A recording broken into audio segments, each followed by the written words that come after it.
This family has fed you for 29 years, Emily, and it is time we stop wasting our resources.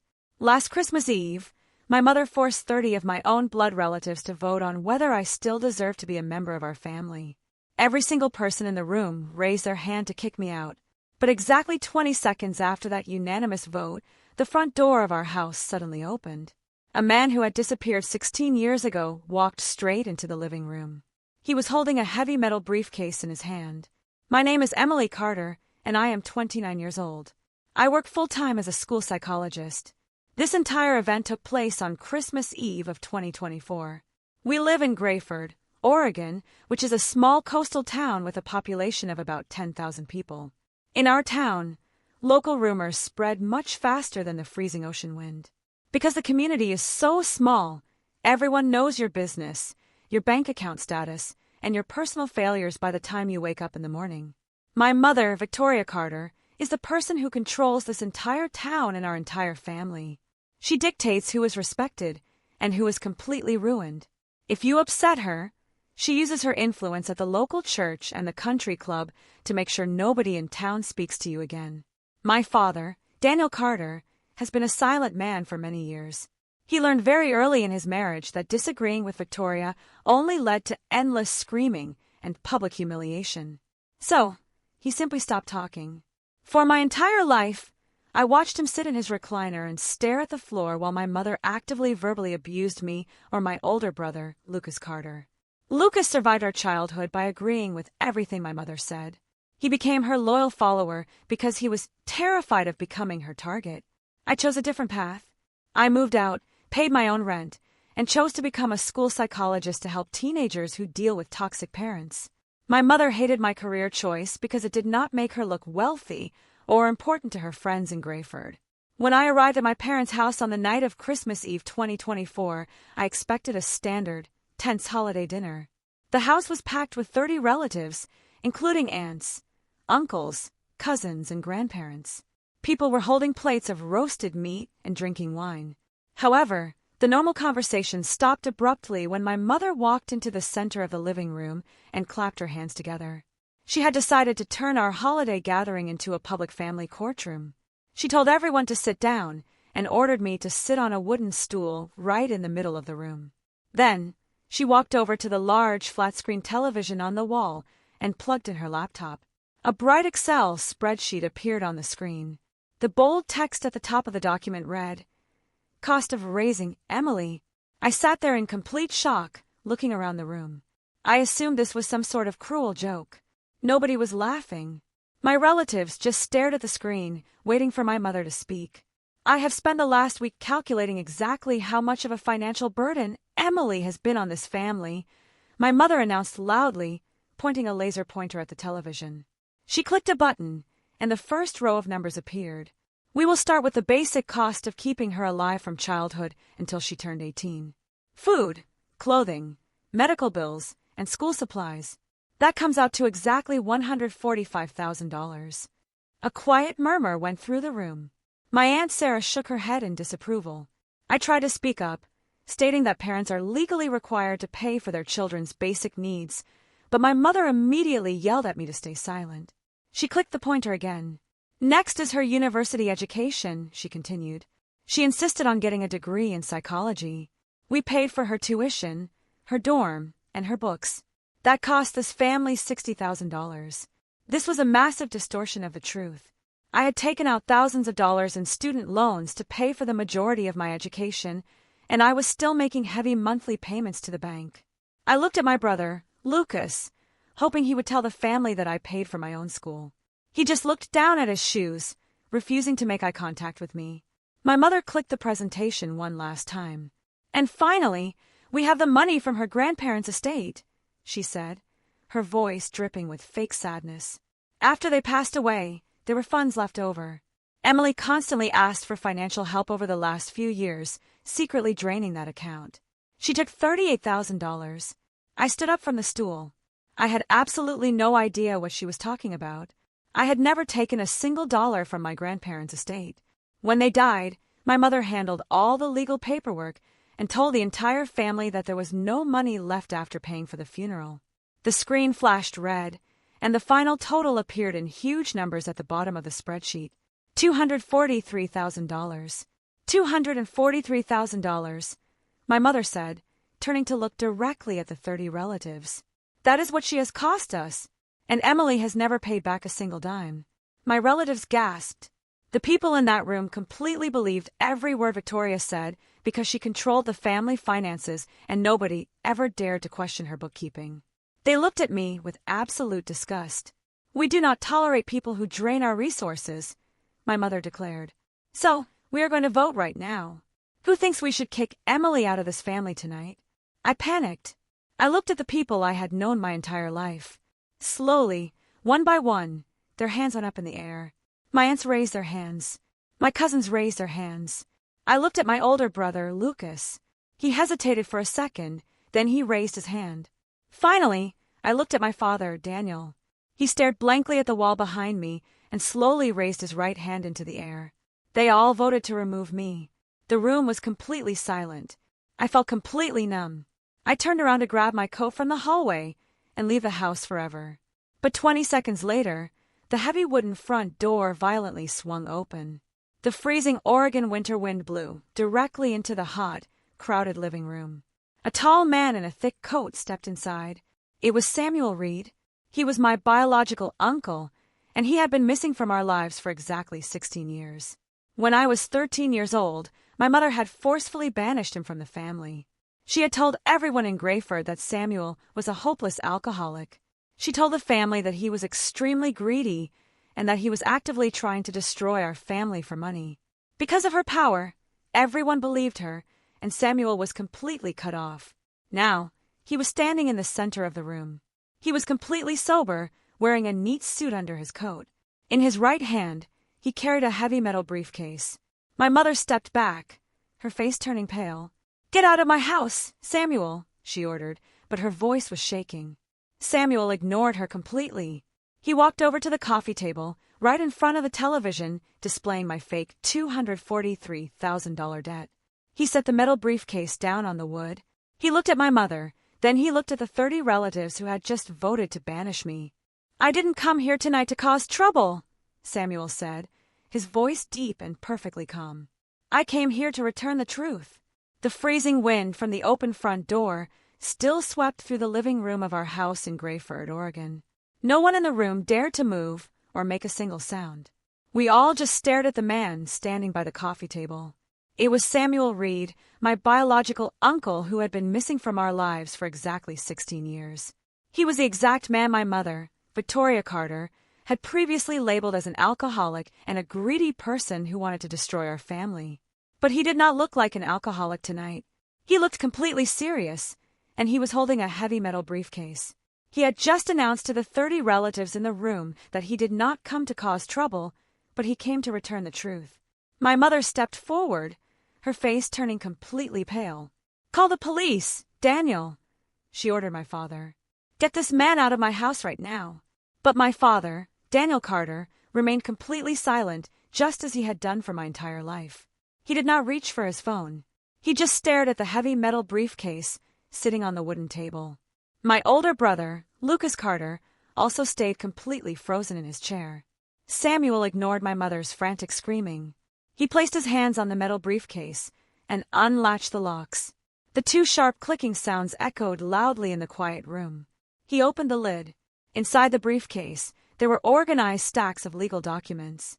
"Victoria just spent the last 20 minutes presenting a fake spreadsheet," Samuel said, his voice loud and steady.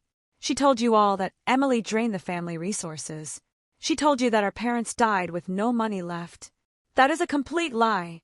Samuel reached into the briefcase and pulled out the first document. He held it up so the 30 relatives sitting in the living room could see it clearly. "This is the real, certified last will and testament of our parents," Samuel announced. According to this actual legal document, the estate was not empty. The total assets left behind by our parents amounted to exactly $720,000. A loud gasp went through the crowded room. My Aunt Sarah covered her mouth with both of her hands. My mother aggressively lunged forward to grab the papers, but Samuel quickly stepped back, holding them completely out of her reach. Furthermore, Samuel continued, reading directly from the legal pages.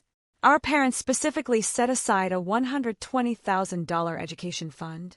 He stopped reading and looked directly across the room at me. That money was specifically meant for the grandchildren. It was legally designated to be split equally between Emily, Lucas, and my daughter, Lily. My brain entirely stopped working. I felt physically sick to my stomach. Just 10 minutes ago, my mother had put a massive number on the television screen, aggressively claiming that my university degree cost the family $60,000. She had publicly humiliated me and made me feel like a massive financial burden. Because of her lies, I had spent years working exhausting part-time jobs and taking out massive student loans to become a school psychologist. And all this time, my grandparents had legally set aside $40,000 specifically to pay for my education. My mother had actively hidden the money meant to secure my future, and then she had the absolute nerve to put me on trial and mock me for being in debt. That document is a complete fake, my mother screamed desperately, pointing a shaking finger at Samuel. You typed that up yourself to ruin this family. You are insane. No, Victoria, Samuel replied calmly. He reached back into the metal briefcase and pulled out a second stack of stapled papers. This is the fake document. He threw the second stack of papers directly onto the coffee table. This is the fake will that Victoria Carter secretly submitted to the court, Samuel explained to the shocked relatives. If you look closely at the signatures on the last page, you will see the truth. The signatures of our parents are completely forged. The living room instantly descended into absolute chaos.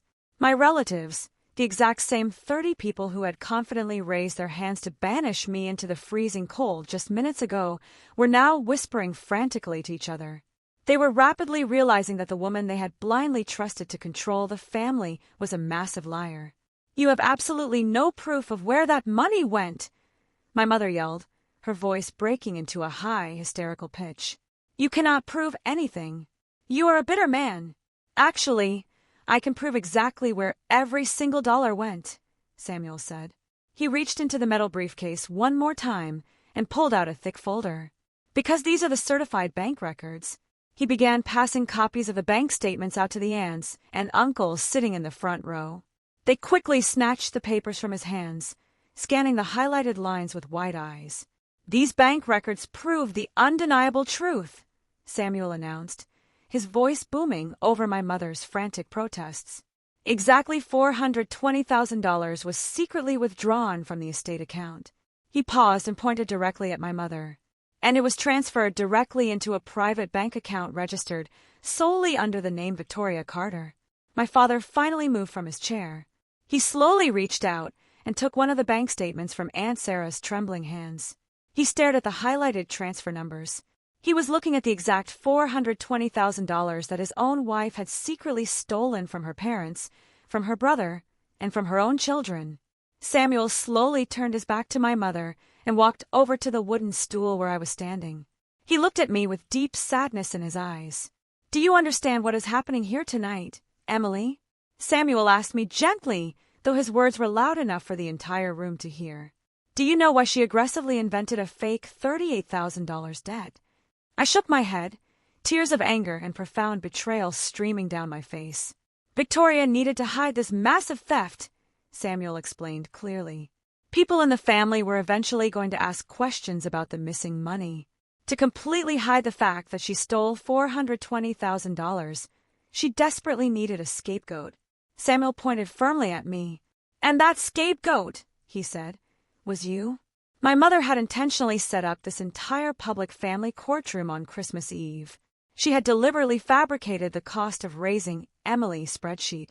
She had manipulated 30 of my own blood relatives into voting to kick me out of the family.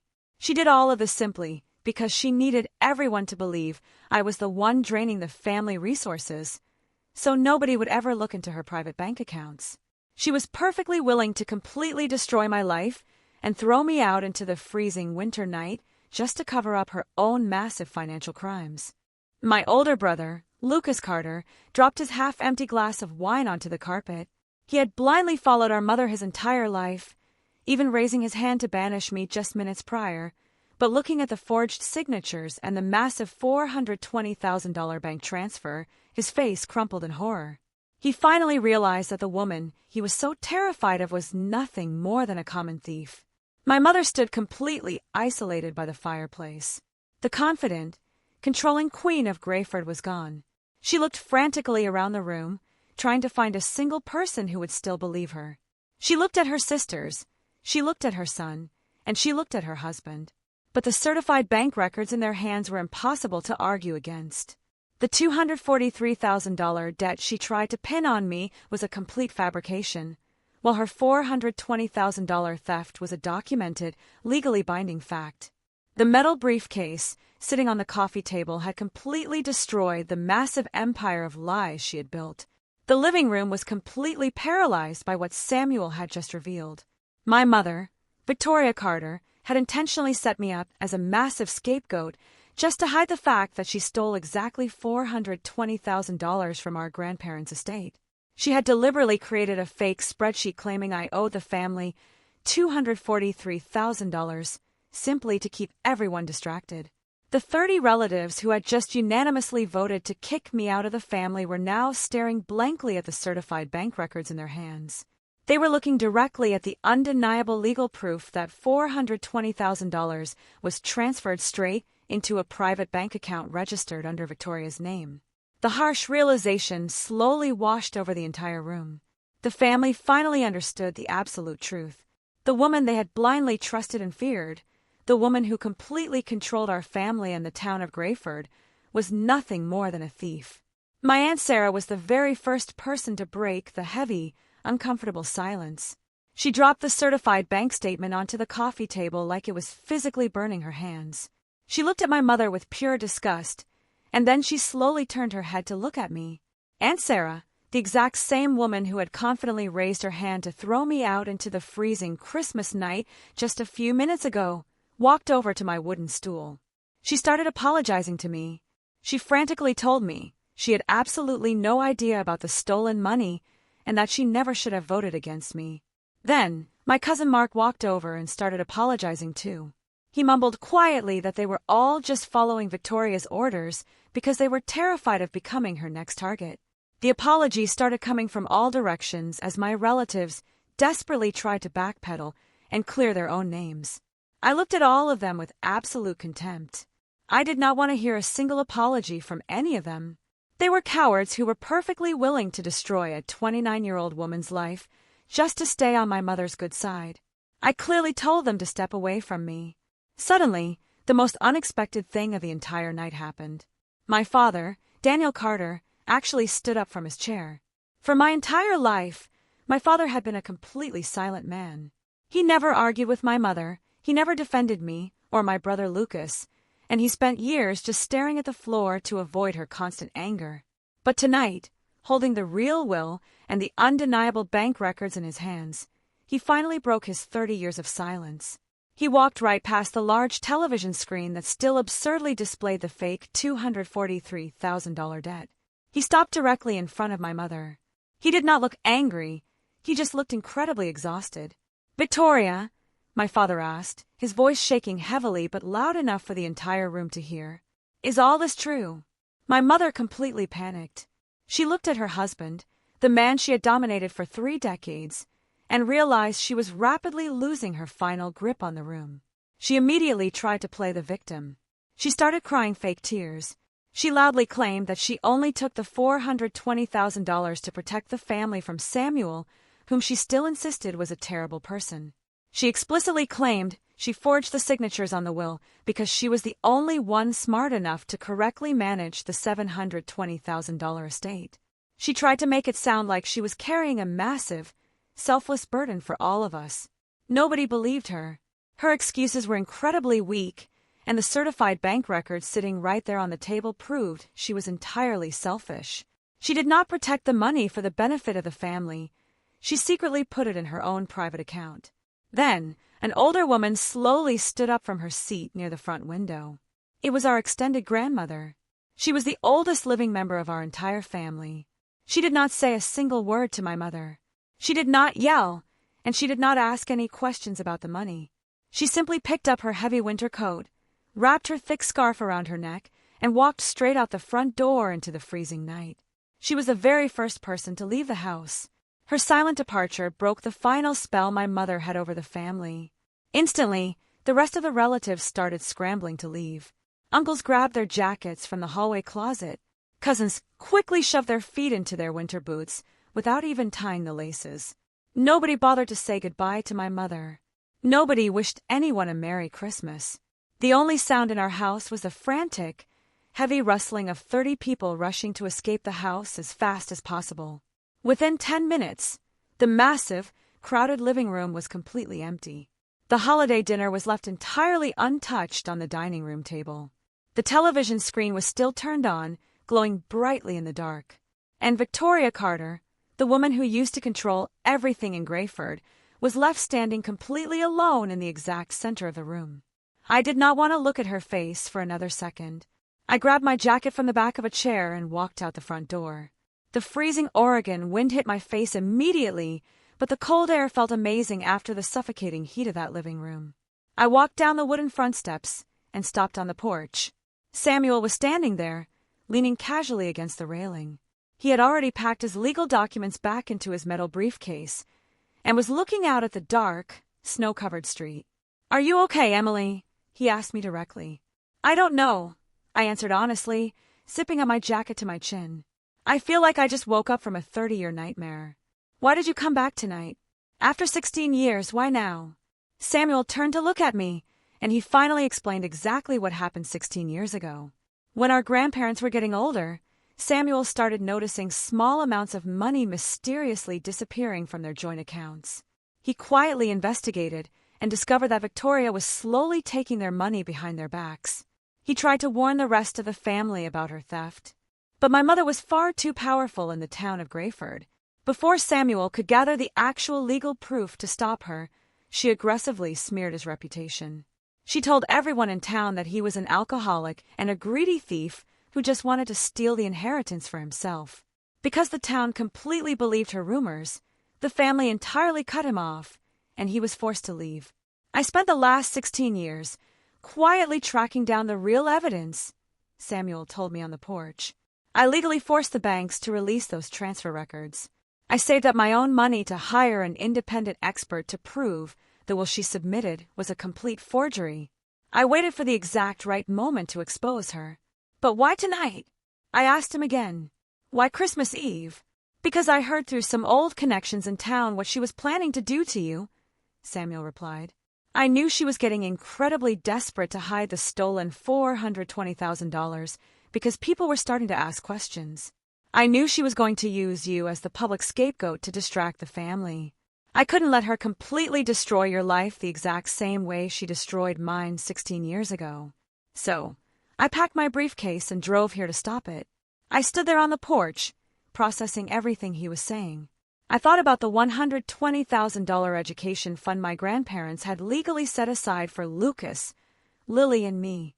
My rightful share of that money was exactly $40,000. My mother had stolen my financial freedom, forced me to take out massive student loans, and then tried to convince the whole family that I was a financial drain. "So what happens next?" I asked Samuel, looking at his briefcase. Samuel looked back at the house. "Now we hold her legally accountable for every single dollar." Samuel, and I did not waste any time after he walked out onto the freezing porch of my parents' house. The very next morning, we took his heavy metal briefcase straight to a legal office. I had never been involved in a lawsuit in my entire life, let alone consider taking legal action against my own mother. But this was no longer about family drama. This was about a massive, documented financial crime. I officially filed a civil lawsuit against Victoria Carter. I was not doing this out of spite or blind revenge.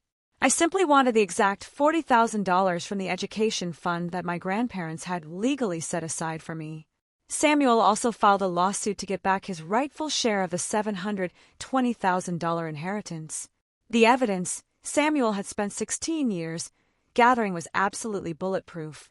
My mother tried to hire a very expensive defense attorney to intimidate us, but her lawyer took one look at the certified bank records and the handwriting expert's report regarding the forged signatures on the fake will. There was absolutely no way to argue against the clear paper trail. Exactly $420,000 had been secretly withdrawn from the estate and transferred directly into a private bank account under my mother's name.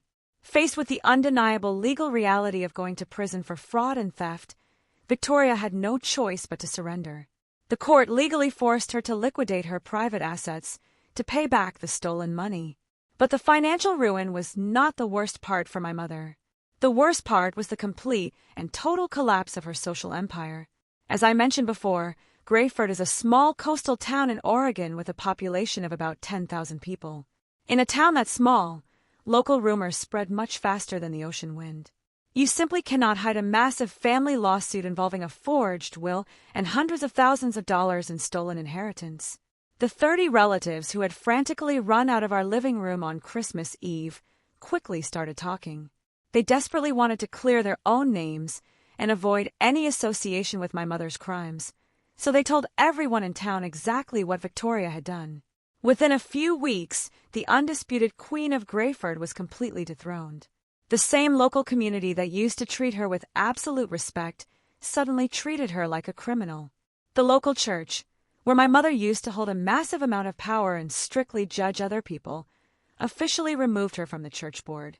Her wealthy country club friends, the people she spent her entire life trying to impress, completely disappeared and stopped returning her phone calls. When she walked down the aisles of the local grocery store, people would literally turn their shopping carts around and walk the other way just to avoid making eye contact with her. She was entirely shunned by the whole town. For a woman whose entire identity was built on controlling the narrative and maintaining a perfect public image, this complete social isolation was completely devastating. Meanwhile, a massive shift happened inside my own family. The most shocking transformation of all came from my father, Daniel Carter. For my entire life, my father was a completely silent man who never once stood up to my mother. He had sat in his chair and raised his hand to kick me out of the family on Christmas Eve because he was too terrified to oppose her. But seeing the undeniable, certified bank records proving his wife had stolen $420,000 finally broke him out of his 30-year trance. He finally realized that he had spent his entire marriage actively enabling a monster. For the very first time in his life, my father stood up against his wife.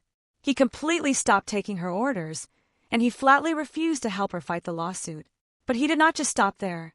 He actually started attending regular psychological therapy sessions to figure out exactly why he had allowed himself to be a silent coward for so long. He moved out of the house, got his own apartment, and started doing the incredibly hard emotional work to unpack decades of toxic enabling. We started having honest conversations over the phone. He deeply apologized for his silence, admitting that his refusal to protect me was its own form of abuse. He was finally trying to be the father I had desperately needed when I was a child. Eventually, the legal process concluded. The wire transfer finally hit my checking account. I received my exact $40,000 from the education fund. I sat at my kitchen table and just stared at the glowing numbers on my computer screen. That money represented years of my life. It represented the crushing anxiety I felt every single month when I looked at my massive student loan balances.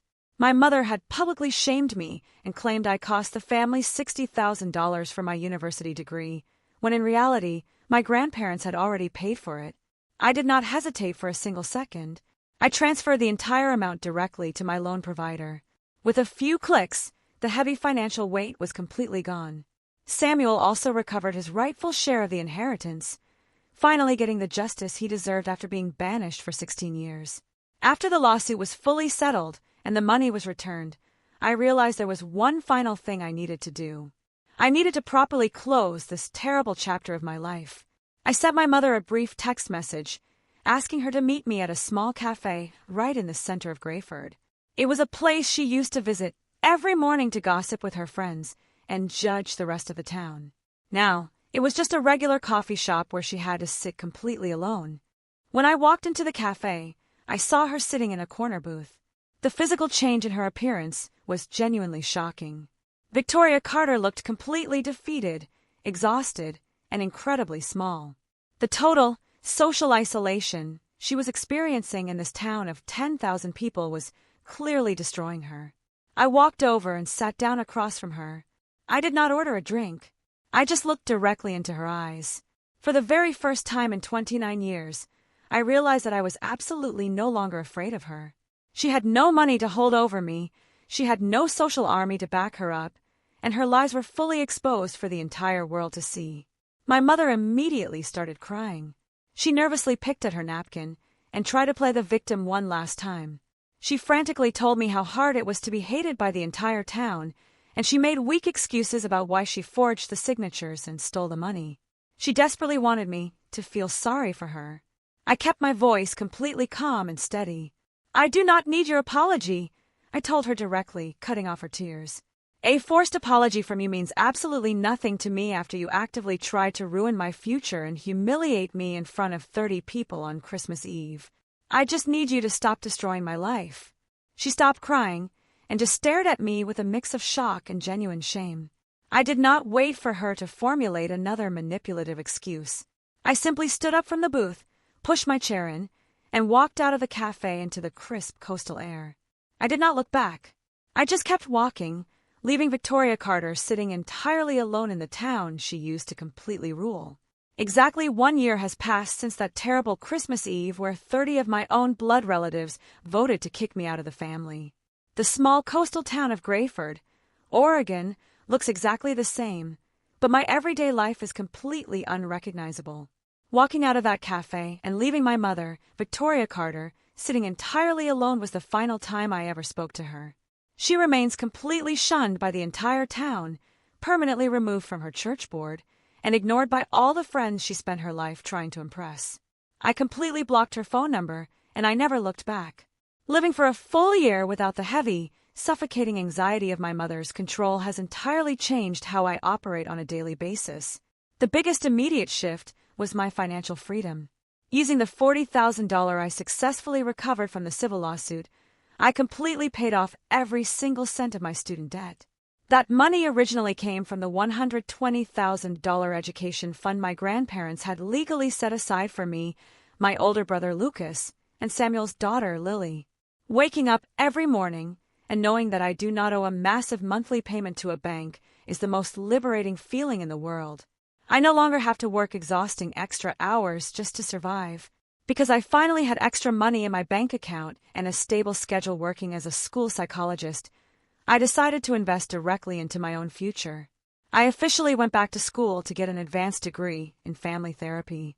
After surviving the extreme psychological manipulation of my mother and watching my father stay completely silent for 29 years, I know exactly how toxic family dynamics can completely destroy a person from the inside out. I want to use my exact, painful experiences to help other teenagers and adults who are trapped in their own living rooms, facing their own fake family courtrooms. I want to give them the tools to speak up and escape, exactly like I finally did. As I moved forward with my life, my personal relationships also went through a massive transformation. Over the course of the last 12 months, I slowly started talking to my older brother, Lucas, again. After that disastrous Christmas Eve where he cowardly raised his hand to banish me, the guilt had heavily eaten away at him. Without our mother constantly pulling the strings and forcing us to violently compete against each other for her conditional approval, Lucas and I were finally able to have completely honest conversations. He invited me to a diner far outside the town limits of Grayford, just so we could talk without anyone from the local community listening to us. He sat across the table, broke down in tears, and deeply apologized for not standing up for me when I needed him the most. He admitted that he had been absolutely terrified of becoming our mother's next target, so he blindly followed her orders to protect himself. Rebuilding our trust was not an overnight process, but we both put in the hard work. We started calling each other on the weekends. We talked openly about our shared childhood trauma, and we eventually fully reconciled. For the very first time in my 29 years of life, we actually feel like real siblings rather than rival employees in our mother's toxic household.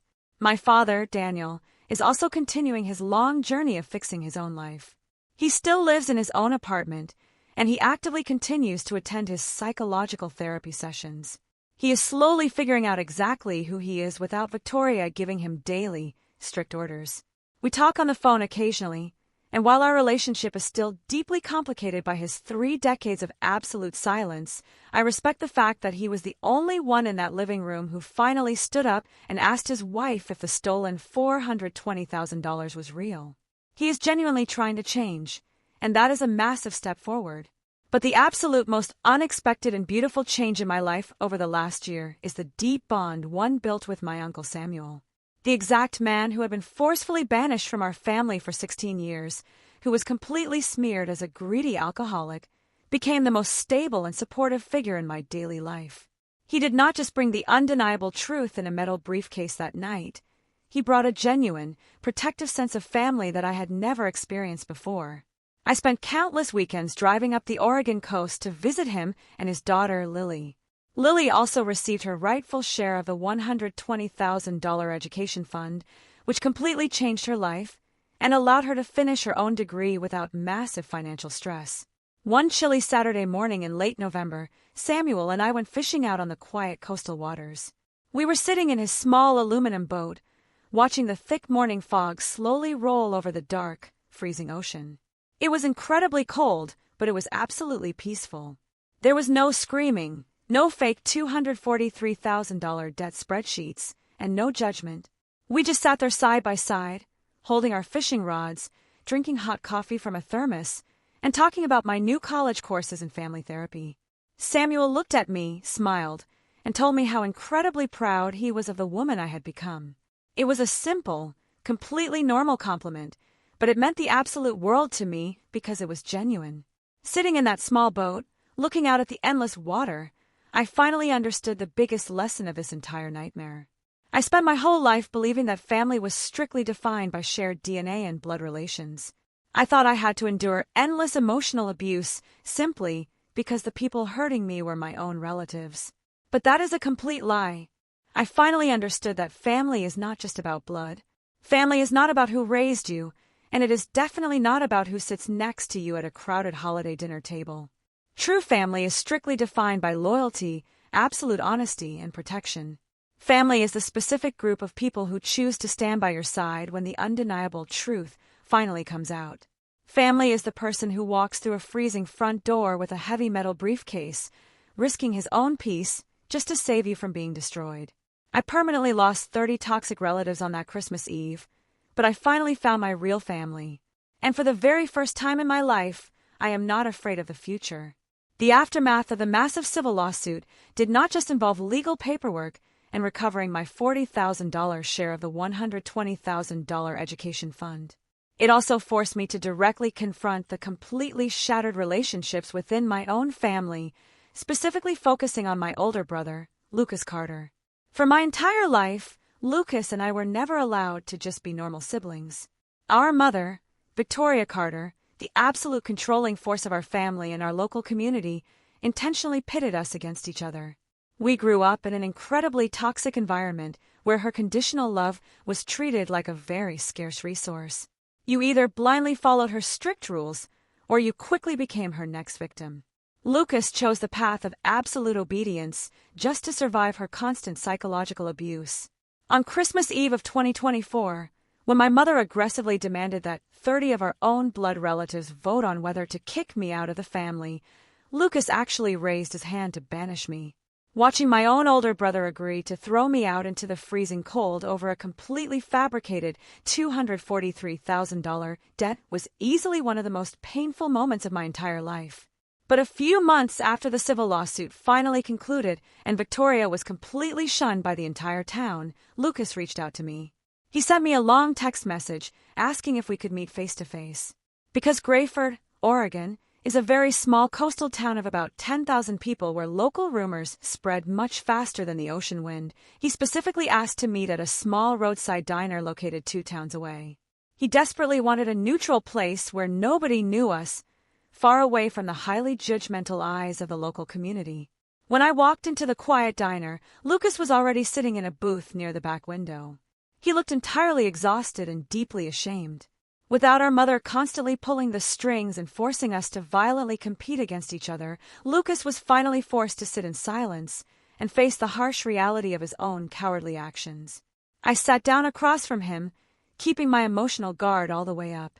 I was a 29-year-old school psychologist, and I spent my entire career helping teenagers navigate toxic family dynamics, yet sitting across from my own brother still made my chest feel incredibly tight. "I do not expect you to forgive me, Emily," Lucas started, his voice barely above a whisper. He could not even make direct eye contact with me. "I just need to tell you that I am incredibly sorry for what I did to you on Christmas Eve. When Mom put that fake spreadsheet on the television and claimed you cost the family $145,000 to raise, $60,000 for university, and secretly drained $38,000 from the estate, I knew she was completely lying. I knew you paid for your own school, but when she asked for the vote to remove you, I completely panicked." "You raised your hand, Lucas," I replied, keeping my voice perfectly steady and direct. "You sat right next to our father, Daniel Carter, who has been completely silent for years, and you both actively voted to throw me away like garbage. You publicly agreed with her massive lies." Lucas finally looked up at me, and I saw genuine, heavy tears in his eyes. He broke down crying right there in the small diner. He admitted the ugly truth that we both already knew deep down. He raised his hand because he was absolutely terrified of Victoria. For his entire life, he watched our mother completely destroy anyone who dared to question her absolute authority. He explicitly brought up how she treated our uncle, Samuel Reed. She had completely ruined Samuel's local reputation, falsely labeled him a greedy alcoholic who wanted to ruin the family, and forcefully banished him for 16 years just because he discovered she was stealing money from our grandparents. Lucas confessed that he was entirely paralyzed by the intense fear of becoming her next target. If he had defended me that night, he knew our mother would have immediately turned all 30 relatives against him, too, cutting him off from the only family he knew. "I was a complete coward, Emily," Lucas admitted, aggressively wiping his face with a paper napkin. "When Samuel walked through that front door with his heavy metal briefcase, everything shifted. When he pulled out the real will and the certified bank records proving Mom secretly transferred $420,000 into her own private account, I felt physically sick. I realized I had spent my entire adult life blindly following a woman who was nothing more than a manipulative thief." I listened to him without interrupting him once. As a professional school psychologist, I fully understood the deep psychological trauma caused by a highly controlling parent. I knew that Lucas was also a massive victim of Victoria's manipulation. She had actively trained him to be her loyal follower through intense fear and intimidation. But simply understanding his trauma did not instantly erase the heavy, painful betrayal I felt when he raised his hand to vote against me. "I hear what you are saying, and I accept your apology, Lucas," I told him honestly. "But a simple apology does not automatically fix this. You cannot just say you are sorry and expect everything to immediately go back to normal. We have to completely rebuild this relationship from the ground up, and that requires absolute, brutal honesty from both of us moving forward." Lucas heavily nodded in complete agreement. He deeply understood that he had to actively earn his place back in my life. And over the next few months, he put in the incredibly hard work to do exactly that. We started calling each other on the phone every single Sunday evening. At first, the conversations were quite short and awkward, mostly focusing on surface-level topics like his job and the weather. But slowly, we started opening up about our shared childhood trauma. We talked about how our mother used to heavily monitor our phone calls and strategically isolate us from our friends. We talked about how our father's complete silence was its own form of abuse. For the very first time, we were actually communicating as equals, completely free from the toxic shadow of Victoria Carter. Lucas also made massive, necessary changes in his own life. He completely cut off contact with our mother, exactly like I did. He stopped answering her frantic phone calls and flatly refused to help her salvage her ruined reputation in Grayford. He realized that the only way to heal was to completely remove the poison from his daily life. We even started going to family therapy sessions together, utilizing the exact tools I had studied in my advanced psychology courses. Sitting in a neutral therapist's office, we learned how to properly set healthy boundaries and how to stop treating each other as competitors, fighting for a mother's approval. One weekend, Lucas invited me to his new apartment for dinner. He cooked a simple meal, and we spent hours just laughing and talking about our upcoming plans for the future. He asked me about my newly formed relationship with Samuel and Lily Reed. I told him how Lily was finally using her rightful share of the $120,000 education fund to finish her own degree without the crushing weight of financial stress. Lucas genuinely smiled, incredibly happy for a cousin he had been completely isolated from for 16 long years. It was during that specific dinner that I fully realized the incredible progress we had made. I was no longer looking at the terrified little boy who raised his hand to kick me out on Christmas Eve. I was looking at a grown man who was actively taking control of his own life and doing the incredibly hard emotional work to fix his past mistakes. We had successfully broken the generational cycle of manipulation and fear that our mother had carefully built. Reconciling with Lucas taught me another massive lesson about family. While I learned from Samuel that true family is about loyalty and protection when the truth comes out, I learned from Lucas that true family is also about deep accountability and genuine growth. It is about having the courage to admit when you are completely wrong and putting in the actual, sustained effort to change. My brother was a coward on that Christmas Eve, but he did not let that single terrible moment define the rest of his life. We still have a long way to go, but for the very first time in 29 years, I actually have a real older brother. We are finally a united front. Victoria Carter successfully destroyed her own life, but by exposing her massive lies, she accidentally gave me the opportunity to finally build a genuine, healthy relationship with my brother. While I was actively rebuilding my own life after the massive civil lawsuit, I was forced to deeply examine my relationship with my father, Daniel Carter, who had been a completely silent man for many years. For my entire 29 years of existence, my father was practically a ghost living inside our house. He never raised his voice, he never started an argument, and he never once stood up to protect me or my older brother, Lucas Carter. Whenever my mother, Victoria Carter, the absolute controlling force of our family, started verbally attacking us, my father would simply stare at the floor and pretend he was not in the room. His complete refusal to intervene was his chosen survival strategy. But on Christmas Eve of 2024, when my mother forced 30 of our relatives to vote on kicking me out, my father actually raised his hand and voted against me. Watching him agree to throw me out into the freezing night was the ultimate betrayal. However, everything completely shifted when Samuel Reed opened his heavy metal briefcase and revealed the certified bank records. When my father looked directly at the undeniable legal proof that his wife had secretly stolen exactly $420,000 from the estate and put it into her own private account, the 30-year spell of fear was finally broken. He realized he had spent his entire adult life enabling a massive thief who was perfectly willing to destroy her own daughter just to cover her tracks. That night, when everyone else ran out of the house, my father stood up and finally asked his wife if it was all true. That was the very first time he ever challenged her authority. A few days after that disastrous Christmas Eve, my father did something I honestly never thought he was capable of doing. He packed his bags and officially moved out of the house. He completely left Victoria. He rented a small, quiet apartment on the exact opposite side of Grayford, Oregon, a coastal town of about 10,000 people where rumors spread much faster than the ocean wind. He wanted to be far away from the toxic environment she had built. But moving out was only the very first step of his journey. My father actually started attending regular psychological therapy sessions.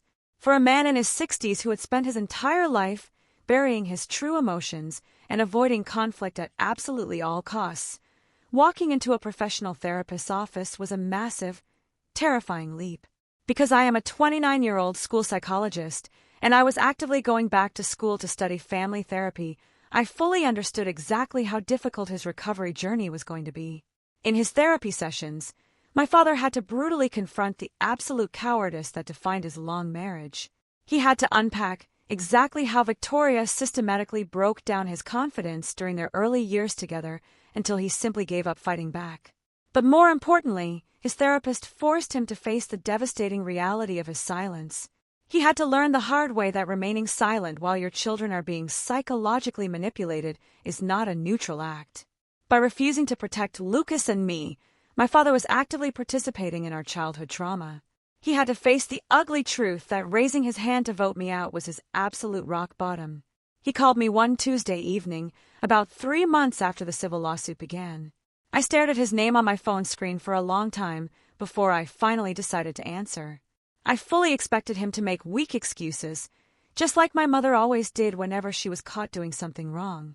Instead, his voice over the phone was completely steady and full of deep, genuine regret. He did not ask for my immediate forgiveness. He simply told me that his weekly therapy was making him realize exactly how badly he had failed as a parent. He explicitly admitted that raising his hand to banish me was the most shameful moment of his entire life, and he took absolute, full accountability for being a coward. My father also started setting incredibly strict boundaries with Victoria, which was a massive shock to everyone living in Grayford. When the civil lawsuit was actively draining her finances and she was becoming completely shunned by the entire town, Victoria desperately tried to call him to fix her problems. She demanded that he pay for her expensive legal defense fees. For the very first time in his life, my father firmly stood up against his wife and said absolutely no. He refused to give her a single dollar. He hung up the phone and officially filed for a legal separation. The woman who had aggressively controlled his every move for 3 decades suddenly had absolutely zero power over him.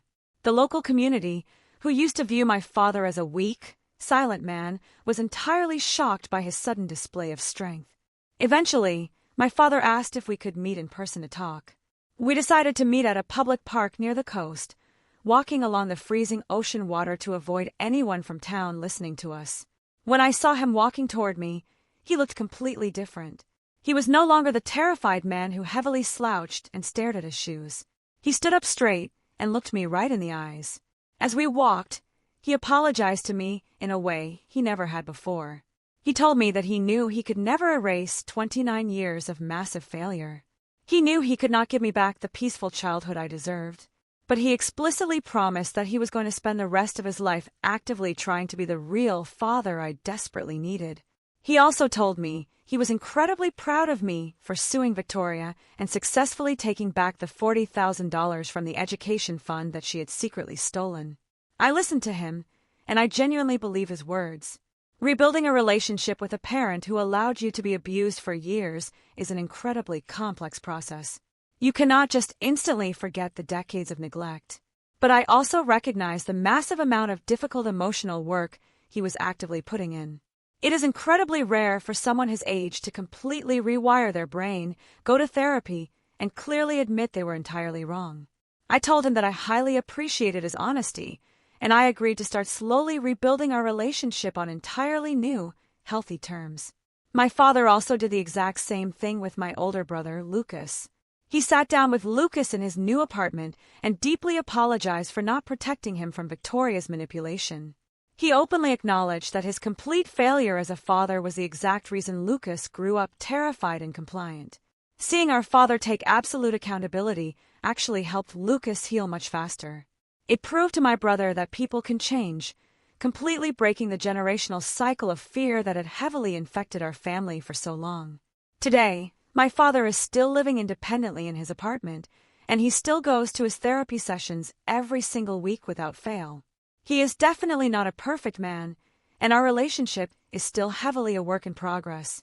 We still have awkward moments, and there is still a lot of heavy trauma to work through. But he is absolutely no longer a silent ghost sitting in a living room chair. He is actively participating in his own life. He calls me just to ask how my day is going, and he actually listens to my answers. The heavy metal briefcase that Samuel Reed brought into our house did not just expose a massive $420,000 theft, it completely destroyed the toxic dynamic of our family and forced everyone to face reality. It forced my father to finally wake up, completely stop his silence, and choose to protect his children over his intense fear of his wife. After the civil lawsuit was entirely settled and I successfully recovered my $40,000 from the education fund, there was one final thing I desperately needed to do to properly close this terrible chapter of my life. I needed to directly face the woman who had put me on trial on Christmas Eve. I sent my mother, Victoria Carter, a short text message asking her to meet me at a small cafe right in the center of Grayford, Oregon. I deliberately chose a coffee shop that she used to visit every single morning to gossip with her friends and strictly judge the rest of our small town of 10,000 people. Now, because the local church officially removed her from the board and her wealthy friends completely disappeared from her life, she had to sit there entirely alone. When I walked through the glass doors of the cafe, I spotted her immediately sitting in a corner booth.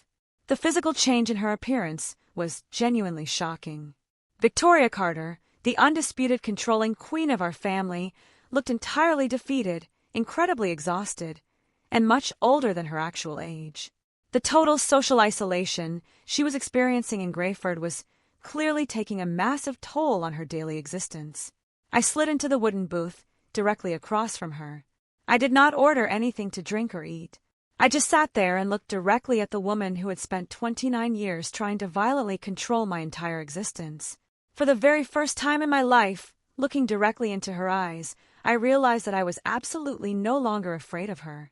The heavy, suffocating anxiety that used to sit in my chest whenever she was in the room was completely gone. She had absolutely no financial leverage over me, she had no social army to back her up, and her massive lies regarding the $420,000 theft were fully exposed for the entire world to see. My mother immediately started crying. She nervously picked at her paper napkin and desperately tried to play the victim one last time, just like she did when my father finally confronted her. She frantically told me how hard it was to be completely shunned by the entire town. She made incredibly weak excuses about why she forged the signatures on the fake will and stole the money from the estate. She desperately wanted me to feel sorry for her and offer her some form of forgiveness. I leaned forward on the table and kept my voice completely calm and steady. "I do not need your apology," I told her directly, immediately cutting off her fake tears. "A forced apology from you means absolutely nothing to me after you actively tried to ruin my future and humiliate me in front of 30 people on Christmas Eve. I just need you to stop destroying my life." She stopped crying and just stared at me with a mix of complete shock and genuine shame. I did not wait for her to formulate another manipulative excuse or try to shift the blame again. I simply stood up from the booth, pushed my chair in, and walked out of the cafe into the crisp coastal air. I did not look back through the window. I just kept walking, leaving Victoria Carter sitting entirely alone with the massive consequences of her own actions. Exactly 1 year has passed since that terrible Christmas Eve. The small coastal town of Grayford looks exactly the same, but my everyday life is completely unrecognizable. Walking out of that cafe was the final time I ever spoke to my mother. My life without her heavy, suffocating control is entirely different and incredibly peaceful. The biggest immediate shift was my absolute financial freedom. Using the $40,000 I successfully recovered from the civil lawsuit, I completely paid off every single cent of my student debt. That money originally came from the $120,000 education fund my grandparents had legally set aside for me, my older brother Lucas, and Samuel's daughter Lily. Waking up every morning, logging into my bank account, and seeing a zero balance on my student loans is the most liberating feeling in the world. I no longer have to work exhausting extra hours just to survive the massive fake $60,000 university debt my mother tried to pin on me. Because I finally had extra money in my bank account and a stable schedule working as a 29-year-old school psychologist, I decided to invest directly into my own future. I officially went back to school to get an advanced degree in family therapy. After surviving the extreme psychological manipulation of my mother and watching my father stay completely silent for many years, I know exactly how toxic family dynamics can completely destroy a person from the inside out. I want to use my exact, painful experiences to directly help other teenagers and adults who are trapped in their own living rooms, facing their own fake family courtrooms. I want to give them the precise psychological tools to speak up, set boundaries, and escape their abusers, exactly like I finally did. As I moved forward with my completely new life, my personal relationships also went through a massive transformation. Over the course of the last 12 months, I slowly started talking to my older brother, Lucas, again. Without our mother constantly pulling the strings and forcing us to violently compete against each other for her conditional love, Lucas and I were finally able to have completely honest conversations. We put in the incredibly hard emotional work to rebuild our shattered trust, and we eventually fully reconciled. For the very first time in my 29 years of life, we actually feel like real siblings rather than rival employees in our mother's toxic household. My father, Daniel Carter, is also continuing his long, difficult journey of fixing his own life. He still lives in his own apartment, and he actively continues to attend his psychological therapy sessions to understand his decades of cowardice. He is genuinely trying to change, and that is a massive step forward for him. But the absolute most unexpected and beautiful change in my life over the last year is the deep, unbreakable bond one built with my Uncle Samuel.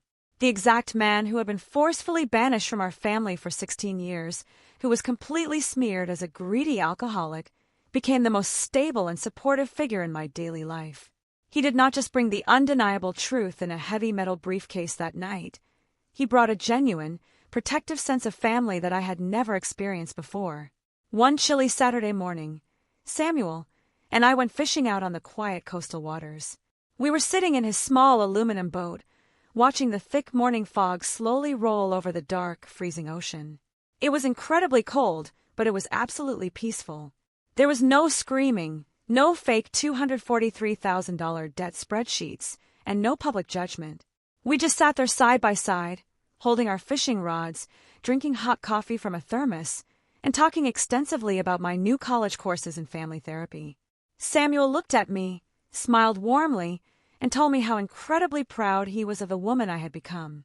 It was a simple, completely normal compliment, but it meant the absolute world to me because it was completely genuine. Sitting in that small boat, looking out at the endless water, I finally understood the biggest lesson of this entire nightmare. I spent my whole life blindly believing that family was strictly defined by shared DNA and blood relations. I thought I had to endure endless emotional abuse simply because the people hurting me were my own relatives. But that is a complete lie. I finally understood that family is absolutely not just about blood. Family is not about who raised you, and it is definitely not about who sits next to you at a crowded holiday dinner table. True family is strictly defined by loyalty, absolute honesty, and protection. Family is the specific group of people who choose to stand by your side when the undeniable truth finally comes out. Family is the person who walks through a freezing front door with a heavy metal briefcase, risking his own peace just to save you from being destroyed. I permanently lost 30 toxic relatives on that Christmas Eve, but I finally found my real family. And for the very first time in my 29 years of life, I am absolutely not afraid of the future.